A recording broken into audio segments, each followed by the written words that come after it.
नमस्कार प्यारे साथियों, BSTC सेकेंड ईयर वालों का आज हार्दिक स्वागत। उनकी आज अपन फर्स्ट क्लास लेकर आए हैं और उनकी अपन बात करते हैं। तो उनके आज इस क्लास में बच्चे और सीखना की अपन इस क्लास में चर्चा करने वाले हैं। STC सेकेंड ईयर वालों की आज पहली क्लास रहने वाली है। बात करते हैं तो पढ़ना कहाँ से, तो ओनली भिलवाड़ा अकेडमी से। कहाँ से? भिलवाड़ा अकेडमी।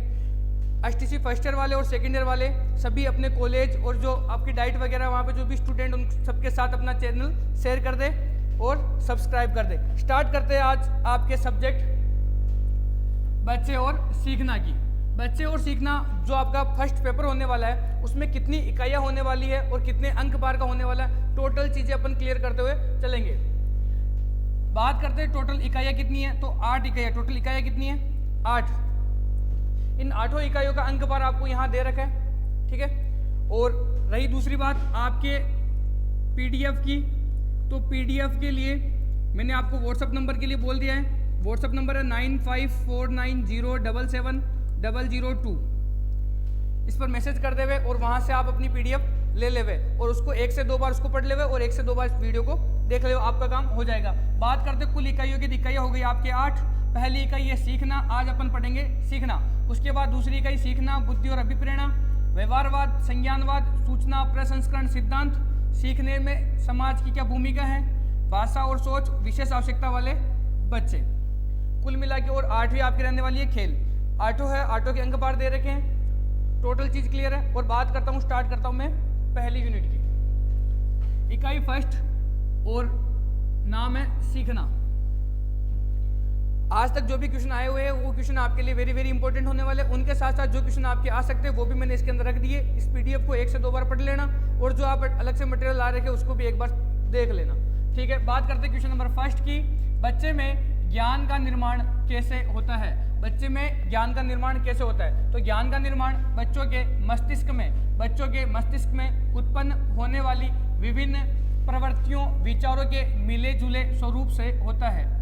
पूछ रहा है कि ज्ञान का निर्माण कैसे हो रहा है, तो ज्ञान का निर्माण कैसे होता है, तो मस्तिष्क में, दिमाग में उत्पन्न होने वाली विभिन्न क्या है, प्रवृत्तियां और विचार के मिले जुले स्वरूप से किसका निर्माण हो रहा है? ज्ञान का निर्माण हो रहा है। क्लियर है क्या? ज्ञान का निर्माण के लिए क्या याद रखोगे? मस्तिष्क यानी दिमाग में उत्पन्न होने वाले विचार फर्स्ट वर्ड याद रखना है।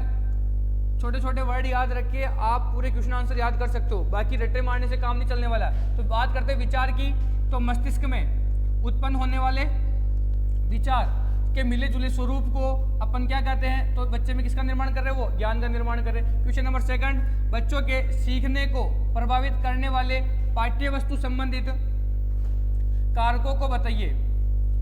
कौन से सीखने को प्रभावित करने वाले पाठ्य वस्तु संबंधित कारकों को बताना है। DLED 2016 में आया हुआ क्वेश्चन है। रिपीटेड क्वेश्चन का भी ध्यान रखना है। उनके साथ साथ जो क्वेश्चन अलग से इंपॉर्टेंट लग रहे हैं उनको भी मैंने आपके इस PDF में शामिल कर दिया है, ठीक है। बात करते हैं पढ़ाई अथवा सिखाई जाने वाली विषय वस्तु बच्चों की आयु एवं मानसिक स्तर। विषय वस्तु किसे? एक तो बच्चों की आयु पर और उसके मानसिक स्तर के अनुकूल, रोचक, व्यवस्थित एवं क्रमबद्ध हो तो बच्चे सहजता से सीख सकते हैं। कैसे? बच्चे की जितनी आयु है, जितने वर्ष का बच्चा है, उस क्लास के अनुसार उसको पढ़ाया जाएगा और उसके अनुसार उसको सिखाया जाएगा तो भली बात वो सीख जाएगा। और उनकी धारण शक्ति भी सुदृढ़, धारण शक्ति भी कैसी हो जाएगी? सुदृढ़ होगी। अन्यथा विषय वस्तु मानसिक स्तर के अनुकूल न होने पर बच्चे सीखने में कठिनाई का अनुभव भी कर सकते हैं। बालक की उम्र 5वीं क्लास पढ़ने की अपन 8वीं क्लास में बिठा देंगे उसको तो वो नहीं सीख पाएगा। तो जिस अनुकूल, जिस तरीके से उसकी आयु है, उसका मानसिक स्तर जितना है उस हिसाब से उसको पढ़ाया जाएगा। क्लियर है क्या? और यदि अनुकूल नहीं होगी तो क्या होगा? बच्चे सीखने में क्या रहेगा? कठिनाई का अनुभव करेगा। क्लियर है क्या? तो बच्चों के सीखने को प्रभावित करने वाले पाठ्य वस्तु संबंधित क्या क्या ध्यान रखनी कि बच्चे की आयु के अनुसार और मानसिक स्तर के अनुकूल उसका पाठ्यक्रम होना चाहिए, पाठ्य वस्तु उसकी रोचक होनी चाहिए जिससे वो उसको पढ़ने में इंटरेस्ट ले सके। एवं रुचि पैदा न होने पर खुद को तनावग्रस्त भी अनुभव कर सकता है। बहुत से बच्चों को ऐसे देखते हैं अपन जिनको कोई सब्जेक्ट जैसे मैथ्स हो गया वो बोरिंग लगने लग जाता है तो वो क्या करता है? तनावग्रस्त अपने आप को फील करने लग जाता है। बात करते हैं ज्ञान से क्या अभिप्राय है? किससे? ज्ञान से क्या अभिप्राय है? अथवा क्वेश्चन को इस तरीके से भी रिपीट कर सकते हैं, ज्ञान का अर्थ। कुल मिला के ज्ञान के बारे में पूछा जाए क्वेश्चन का तो आंसर आपको ये देना है। ज्ञान से अभिप्राय किसी व्यक्ति, वस्तु आदि के बारे में जानकारी रखना है। ज्ञान का अर्थ क्या होता है? अभिप्राय क्या मान सकते हैं अपन नॉर्मल शब्दों में? किसी व्यक्ति, वस्तु आदि के बारे में जानकारी रखना। किसी भी जगह के बारे में जानकारी रखता तो क्या कहते हैं कि भाई इस बंदे को इस जगह का क्या है, ज्ञान है। समझते हो? वही क्लियर। आध्यात्मिक अर्थ में बात करें ज्ञान शब्द की, तो ज्ञान शब्द को संपन्न, ब्रह्मज्ञानी आदि के रूप में भी प्रयोग करते हैं। किसके रूप में प्रयोग करते हैं? ब्रह्मज्ञानी और संपन्न, कि भाई इसमें ज्ञान की प्राप्ति हो गई, यानी कि ब्रह्मज्ञानी हो गया, इसको संपूर्ण, पृथ्वी का संपूर्ण इसको ज्ञान है। ठीक है, आध्यात्मिक अर्थ में पूछे तो अगर हम यह कहते हैं कि अमुक व्यक्ति, यानी कोई भी व्यक्ति को ज्ञान हो गया है, तो हमारा तात्पर्य यह होता है कि उस व्यक्ति को उस सर्वशक्तिमान, उस परमपिता परमात्मा से मिलाप हो गया है। यदि अपन क्या मानते, किसी भी व्यक्ति, अमुक व्यक्ति यानी किसी भी व्यक्ति को ज्ञान हो गया, अपन बोल देते तो उसका तात्पर्य क्या है? उस व्यक्ति को सर्वशक्तिमान परमपिता परमात्मा से मिलाप हो गया है। सामान्य अर्थ में बात करें, हम जानकारी शब्द का प्रयोग ज्ञान के लिए करते हैं। जानकारी का प्रयोग किसके लिए करते हैं? ज्ञान के लिए। ज्ञान और जानकारी, कि आपको इस चीज़ का ज्ञान है क्या, या इसको आपकी जानकारी है क्या। ठीक है, ज्ञान शब्द इंपॉर्टेंट लगाना इस चीज़ को। ज्ञा धातु से बना है। कौन से धातु से बना है? ज्ञान शब्द ज्ञा धातु से बना है, जिसका प्रयोग जानना, जिसका प्रयोग टू नो अर्थ में किया जाता है। अंग्रेजी में इसका समानांतर शब्द क्या होता है? नॉलेज। क्या होता है? नॉलेज। इस शब्द का प्रयोग भी जानने के लिए किया जाता है। याद करना, एक तो एक चीज याद करो, संस्कृत के कौन से धातु से मिलके बना है? तो संस्कृत के ज्ञा धातु से बना है। कौन सा शब्द? ज्ञान शब्द। दूसरा इंग्लिश में क्या बोलते हैं इसको? नॉलेज। नॉलेज क्या बोलते हैं? नॉलेज। नॉलेज को अपन इसका हिंदी रूपांतरण अपन देखें, नॉलेज इंग्लिश में जो वर्ड यूज में लेते हैं नॉलेज, उसको अपन हिंदी रूपांतरण में देखें तो उसका अर्थ भी क्या निकलेगा? जानना। इस शब्द का प्रयोग भी जानने के लिए किया जाता है। इस प्रकार से ज्ञान शब्द का प्रयोग हम जानकारी के लिए करते हैं। तो याद रख लेना, किसके लिए करते हैं? जानकारी के लिए करते हैं। एक चीज यहाँ पर ध्यान रखना, आध्यात्मिक अर्थ में ज्ञान शब्द का प्रयोग क्या करते हैं? संपन्न और ब्रह्म ज्ञानी के रूप में अपन करते हैं। क्लियर है क्या? पूरा यहाँ पर आपका ज्ञान क्लियर हो चुका है। बात करते हैं क्वेश्चन नंबर अगले की। सीखने के बारे में सामाजिक धारणाएं क्या है? जो सीखने की क्षमता होती बालक की, उसके बारे में सामाजिक, जो समाज में जो धारणाएं हैं उसके बारे में बताना। उदाहरण द्वारा बताइए। सीखने की क्षमता को लेकर हमारे समाज में कई मान्यताएं हैं, जिनका विश्लेषण करके सीखने के प्रति सामाजिक धारणा को समझा जा सकता है। सामाजिक धारणाएं निरपेक्ष नहीं है, इन पर सामाजिक सांस्कृतिक प्रभाव है। सामाजिक धारणाएं निरपेक्ष नहीं है, इन पर क्या है? सामाजिक और सांस्कृतिक का प्रभाव पड़ता है। साथ ही इन धारणाओं में समय के साथ साथ क्या होता है? बदलाव भी आया है, जिसमें से कुछ धारणाओं के उदाहरण निम्नलिखित है। अपन उदाहरण देखेंगे, लेकिन जो धारणाएं थी इनमें क्या आया? समय के साथ साथ क्या आया? परिवर्तन आया। क्या आया इसमें? समय के साथ साथ क्या आया? परिवर्तन आया है। तो इसमें दो चीज याद रखनी है कि सीखने की क्षमता को लेकर हमारे समाज में क्या है? कई मान्यताएं, जिनकी अपन बात करते हैं तो विश्लेषण करके सीखने के प्रति क्या है? सामाजिक धारणा को समझा जा सकता है। कुल मिला के एक तो किस पर निर्भर करती है? सामाजिक सांस्कृतिक का तो प्रभाव पड़ता है, और समय के साथ साथ क्या आया? इनमें बदलाव आया। दो लाइनें लिखनी है यहाँ पे। इसके बाद अपन आगे चलते हैं। इन धारणाओं को दो रूप में ले सकते हैं अपन। एक तो है प्रचलित धारणा। कौन सी? प्रचलित सामाजिक धारणा। बात करें प्रचलित सामाजिक धारणा की, तो समाज में एक आम धारणा यह रही है कि बच्चे कुछ नहीं जानते। बच्चे क्या नहीं जानते? कुछ भी नहीं जानते। बच्चे किसके समान है? कोरी स्लेट के समान है। बच्चे किसके समान है? कोरी स्लेट के समान है। वे बिना बड़ों की मदद के कुछ भी नहीं सीख सकते। क्या है ये प्रचलित धारणाएं, सामाजिक धारणाएं क्या कही है? उसमें पहली ये है कि बच्चे तो कुछ नहीं जानते हैं, वो कोरी स्लेट के रूप में होते हैं, खाली स्लेट होती है उसके समान, और बिना बड़ों की मदद के वो कुछ भी नहीं सीख सकते। इस धारणा के अंतर्गत बच्चों के सीखने को एक नियंत्रित प्रक्रिया के रूप में माना गया। कौन सी प्रक्रिया के रूप में माना गया? नियंत्रित प्रक्रिया के रूप में माना गया। प्रचलित सामाजिक धारणाएं, जब क्वेश्चन आ जावे सामाजिक धारणा का, तो उसमें पहला पॉइंट आपको लिखना है। प्रचलित सामाजिक धारणाएं के अंदर आपको कुछ पॉइंट लिखने। उसमें पहला दो पॉइंट ये लिखना है कि बालक को समाज में क्या समझा गया है? तो कुछ नहीं जानना, बालक कुछ नहीं जानता है, वो तो किसके समान होता है? कोरी स्लेट के समान होता है। किसके समान होता है? कोरी स्लेट के समान होता है। जिसके कारण क्या होता है? जिसके कारण बच्चे की जो सीखने की क्षमता होती है, इस पर क्या हो जाता है? नियंत्रण प्रक्रिया मान लिया जाता है, और बच्चे की सीखने की स्वतंत्रता को क्या कर देते हैं? नकार दिया जाता है। स्वतंत्रता को क्या कर दिया जाता है? खत्म कर दिया जाता है। उसमें यह लगता है कि बच्चों को जब बड़े सिखाएंगे तभी सीखेगा, बाकी बच्चा नहीं सीख पाएगा। बात करते हैं दूसरे पॉइंट की। एक धारणा के अनुसार यह माना गया है कि सभी बच्चे एक जैसे होते हैं। क्या माना गया? कि सभी बच्चे कैसे होते हैं? सभी बच्चे कैसे होते हैं? एक जैसे। लेकिन हकीकत कुछ और है। हकीकत में ऐसा नहीं होता है। उनमें कोई विविधता नहीं होती है, उन्हें कुछ भी सिखाया जा सकता है। व्यक्ति कोई भी हो उसके सीखने का तरीका पूर्व निर्धारित होगा, यानी कि पहले एक बार व्यक्ति कैसा भी हो उसको सिखाया जा कुछ भी सिखाया जा सकता है। ये क्या है? प्रचलित सामाजिक धारणाएं हैं। बात करते हैं पॉइंट नंबर 3 की। महिलाओं और पुरुषों में सीखने की क्षमता अलग अलग होती है। ये प्रचलित धारणाओं में लिया गया है। और महिलाओं की अपेक्षा पुरुषों में सीखने की क्षमता क्या होती है? अधिक होती है। इसके अंतर्गत यह माना जाता है कि महिलाएं और पुरुष कुछ खास कार्यों को ही करने में सक्षम है, और कार्यों का यह विभाजन स्वाभाविक है कि क्योंकि उनकी क्षमता अलग अलग है। मान्यता हमारे समाज की जेंडर असमानता को व्यक्त करती है। प्रचलित सामाजिक धारणाओं की मैं यदि आपसे चर्चा करूं तो उसके अंदर महिलाओं और पुरुषों के अंदर क्या किया गया? भेदभाव, यानी कि सीखने की क्षमता का क्या बताया गया कि दोनों में क्या है? अंतर है। दोनों में क्या है? अंतर है। दोनों में अंतर है, और उनके कार्य के आधार पर उनकी क्षमताओं को बांटा गया है। ठीक है। रूढ़िबद्ध धारणा, पुरानी धारणा क्या है कि छवि हम पुरुष और स्त्री द्वारा किए जा रहे कार्यों की प्रकृति का विश्लेषण करके देख सकते हैं। बात करते हैं पॉइंट नंबर 4 की। सिर्फ किताबी ज्ञान को प्राप्त करना ही सीखना है। प्रचलित धारणाओं में क्या लिखोगे? सिर्फ किताबी ज्ञान को प्राप्त करना ही क्या है? सीखना है। अतः सीखने के लिए मूलतः उन पर निर्भर होना चाहिए। अपने समुदाय और अनौपचारिक तरीके से सीखा गया ज्ञान वेद्य ज्ञान नहीं है। क्या बोला गया? अपने समुदाय और अनौपचारिक तरीके से जो ज्ञान सीखते हैं उसको सीखना नहीं माना गया पिछले या प्रचलित परंपराओं के अंदर। मेरी बात सुन लीजिए। जितने बड़े बड़े क्वेश्चन है, थोड़ा अजीब लग रहा होगा, लेकिन ये ऐसे क्वेश्चन आपको वहाँ पर लिखने पड़ेंगे। ये से क्वेश्चन आपके कम से कम 3 से 4 क्वेश्चन बड़े बड़े जो क्वेश्चन आएंगे उनको लिखने के लिए आपको पॉइंट ढूंढने पड़ेंगे, छोटे छोटे पॉइंट बनाने पड़ेंगे, तभी आप लिख पाओगे। ठीक है। और रही बात दूसरी, तो आपको कॉपी भरनी है।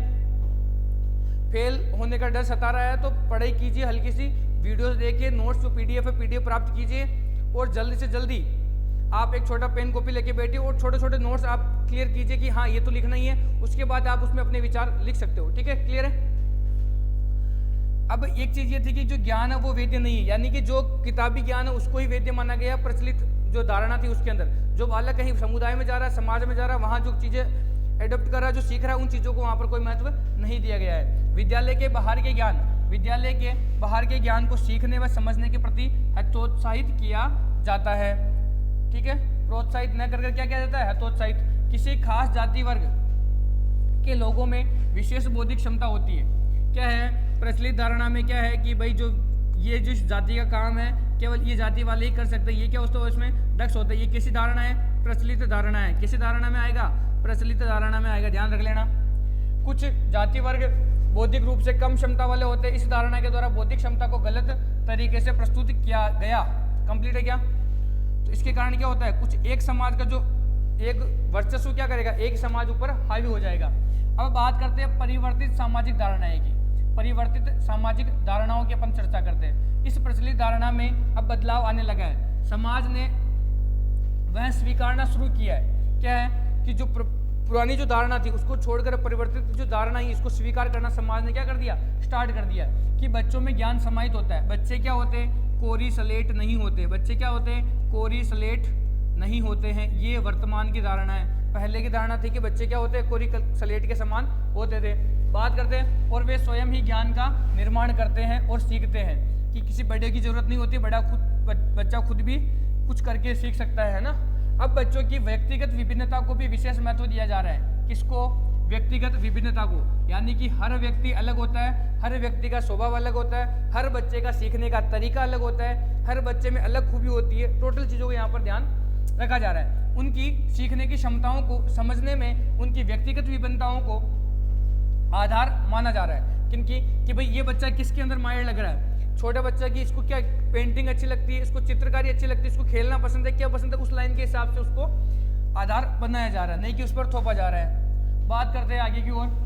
यह मान्यता अभी भी हमारे समाज में बहुत हद तक व्याप्त है कि लड़के और लड़कियां की शिक्षा में अंतर करना। किसमें? लड़के और लड़कियों की शिक्षा में अंतर करना एक जीवंत उदाहरण है। साथ ही साथ इस धारणा में भी धीरे धीरे क्या आ रहा है? बदलाव आ रहा है। लड़कों और लड़कियों में जो शिक्षा के भेदभाव चल रहा है उसमें क्या आ रहा है? बदलाव आ रहा है। ये किसमें? परिवर्तित धारणा में लिखना है। इस धारणा में भी बदलाव आ रहा है कि विद्यालय ज्ञान को बच्चे के संदर्भगत ज्ञान से जोड़कर देखने पर बल दिया गया है कि स्कूल के ज्ञान के साथ साथ बालक को बाहरी ज्ञान भी आवश्यक है। ये किस धारणा में लिखोगे? परिवर्तित धारणा में। किस धारणा में लिखोगे, परिवर्तित धारणा में ये चीज आपको लिखनी है। क्लियर। बात करते हैं इस धारणा के आलोचनात्मक विश्लेषण से सामाजिक बदलाव आ रहा है। जाति वर्ग आधारित बौद्धिक क्षमता अब मान्य नहीं रही है, कि जाति के अनुसार जो बौद्धिक क्षमता आती है उस बौद्धिक क्षमता का अब खंडन किया जा रहा है कि जाति के हिसाब से कोई बुद्धि का कोई वो प्रभाव नहीं पड़ता है। क्लियर। स्कूलों में आने वाले बच्चे क्या क्या जानते हैं, विवेचित कीजिए। यानी कि जो बच्चा स्कूल आ रहा है पढ़ने, जो 5 साल का बच्चा स्कूल में, प्रारंभिक स्कूल में जब पढ़ने जा रहा है, तो उस बच्चे को पहले से क्या क्या शिक्षा दे रखी है घर वालों ने, परिवेश में, वातावरण में उसने क्या क्या सीख रखा है, उसकी चर्चा अपन यहाँ पे करने वाले हैं। तो बात करें बच्चा 5 से 6 वर्ष की उम्र में, किस उम्र में, 5 से 6 वर्ष की उम्र में विद्यालय में प्रवेश करता है। इससे पूर्व वह परिवार, समुदाय, परिवेश, पशु पक्षियों, वनस्पतियों, सामाजिक संबंधों, भाषा, शब्दों, कविता, कहानियों आदि के निरंतर किसमें रहता है, संपर्क में। किस किस के संपर्क में रहता है, तो परिवार के साथ रहता है, समुदाय के साथ रहता है, परिवेश जिस एरिया में वो रह रहा है उस परिवेश में रह रहा है, पशु पक्षियों के साथ, वनस्पतियों के साथ, सामाजिक संबंधों के साथ, भाषा, शब्द जो भाषा सीख रहा है वो मातृभाषा सीख रहा है, हिंदी सीख रहा है, जो भी भाषा वो सीख रहा है वो उसके साथ, कविता, कहानियाँ आदि के निरंतर संपर्क में रहता है। उनसे क्रिया प्रतिक्रिया करते हुए अपने ज्ञान और समझ को क्या करता है, वो बढ़ाता जाता है। और सीखने की यह अद्भुत क्षमता, जिज्ञासा उसके ज्ञान भंडार में क्या करती है, अभिवृद्धि, निरंतर क्या करती है, अभिवृद्धि करती है। क्लियर है क्या। यानी कि जब 5 साल का बच्चा जब स्कूल में आया, उससे पहले वो कहाँ रहा, परिवार, समुदाय, सब जगह से रहा, उसने भाषा सीखी, जिसके पारिवारिक संबंध थे, सामाजिक संबंध थे, उन सबको सीखा, क्रिया प्रतिक्रिया की, उनसे बहुत सारी चीजें वो क्या करता है, सीख पाता है। उसके ज्ञान भंडार में क्या करता है, वो निरंतर अभिवृद्धि करता रहता है।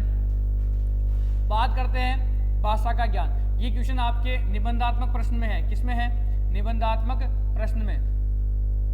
पहला पॉइंट बात करते हैं भाषा का ज्ञान। बच्चों की भाषा का संबंध उन अनुभवों से है जिन्हें वे अपने हाव भाव, बोलकर, बातचीत आदि द्वारा प्रदर्शित करते हैं, तथा उन वस्तुओं में से भी है जिनके संपर्क में आते हैं। यही कारण है कि स्कूल में दाखिल होने तक बच्चे अपनी मातृभाषा की बुनियादी बातों पर अच्छा खासा अधिकार पा चुके होते हैं। एक 5 साल का बच्चा जो अपनी 5 साल अपने घर के साथ निकालता है और अपनी मातृभाषा पे क्या करता है, पूरी कमांड कर लेता है। ठीक है, बुनियादी बातों पर अच्छा खासा अधिकार पा चुका होता है। उन्हें तमाम तरह के कार्यों में मातृभाषा का प्रयोग करना क्या आता है, पूरा आता है। कोई बात बोलनी हो, कोई भी पूछना हो, कुछ भी करना हो, तो उसमें किसका प्रयोग करेगा, मातृभाषा का प्रयोग करने वाला है। बात करते हैं परिवार व समुदाय की समझ। किसकी समझ, परिवार व समुदाय की समझ। बच्चा विद्यालय में आने के पूर्व अपने परिवार के सदस्यों के बीच रहता है और अपने आस पड़ोस में घूमता है व खेलता है। परिवार में रहते हुए वह पारिवारिक संबंधों को जानता है, जैसे मम्मी पापा कौन है, दादा दादी कौन है, नाना नानी कौन है, भाई बहन, चाचा चाची, बुआ बुआ, मौसी मौसा जी, इन सबको पारिवारिक संबंधों के साथ साथ परिवार के सदस्यों के आस पड़ोस के लोगों से भी क्या करता है, वो स्वयं के आस पड़ोस से भी संबंधों को क्या करता है, पहचानता है कि ये मेरे क्या लगता है। और उस ऐसे क्वेश्चन पूछने में क्या रहता है, वो उत्साहित रहता है। पूछे जाने पर उन्हें सरलता से बताने में ये सक्षम होते हैं। क्लियर है कि यहाँ तक? ये छोटे छोटे पॉइंट आपको याद करने, इन पॉइंटों को आप इंपोर्टेंट लगाते रहना।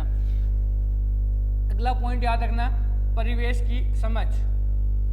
घर का परिवेश निरीक्षण और खोजबीन का एक उचित माध्यम है। घर, स्कूल, कहीं भी उसके इर्द गिर्द कहीं छोटी बड़ी चीजें होती रहती है और जिनसे बच्चा अपनी स्मृति का क्या करता रहता है, विस्तार करता रहता है।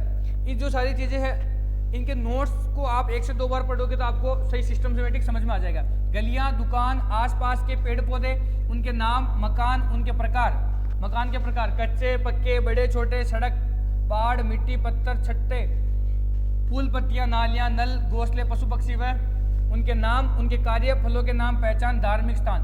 ये जो उसके परिवेश में जो जो चीजें रहने वाली है, उन चीजों का क्या हो जाएगा, उसको सबका नॉलेज हो जाएगा। उन सारी चीजों के इसको नाम पता हो जाएगा, पूरा सिस्टम ये चीज वो जानने लग जाएगा। अगला पॉइंट, आकृतियां व आकार की समझ। बच्चों का अपना संसार है, इसमें वे अपने तरीके से अपने आसपास की चीजों को वर्गीकरण करते हैं। क्या करते हैं, वो चीजों का वर्गीकरण करते हैं। अपने आसपास पाए जाने वाले पशु पक्षियों, वस्तुओं और बर्तनों, पुस्तकों और पेन पेंसिल आदि को वो क्या करते हैं, जानने लग जाते हैं। आकृतियों की, आकार की और चीजों की क्या हो जाती है, उनमें समझ हो जाती है। इन पॉइंट का आप ध्यान रख के आंसर कर सकते हैं कि वो परिवार को जानने लग जाता है, परिवार की समझ होती है, उसमें परिवेश की समझ होती है, क्या उसमें भाषा का ज्ञान होता है। किसका ज्ञान होता है भैया, उसमें भाषा का ज्ञान हो जाता है। बात करूँ अगला, तो उसमें आकृतियों व आकार की समझ होती है। किसकी? आकृतियों व आकार की समझ। आकृतियों व आकार की समझ। तो यहाँ तक आपके पॉइंट हो गए। एक तो परिवार की समझ हो गई, एक परिवेश की समझ हो गई, एक भाषा के ज्ञान हो गया उसको, और आकृतियों व आकार की क्या हो गई? समझ हो गई। ऐसे 4 से 5 पॉइंट में यदि आप 4-4 लाइनें 5-5 लाइन लिखोगे तो आपके 2 पेज का ये आंसर होने वाला है। बात करते हैं आगे की ओर। इसी के साथ आपकी क्लास ये कंप्लीट होती है। ठीक है, तो चैनल को सब्सक्राइब करो और वीडियो को लाइक करो। आपका जो भी सिलेबस है जल्दी से जल्दी लाने की कोशिश की जा रही है, और जल्द से जल्द हमारी सारी वीडियो आपके पास आने वाली है। ठीक है, ओके।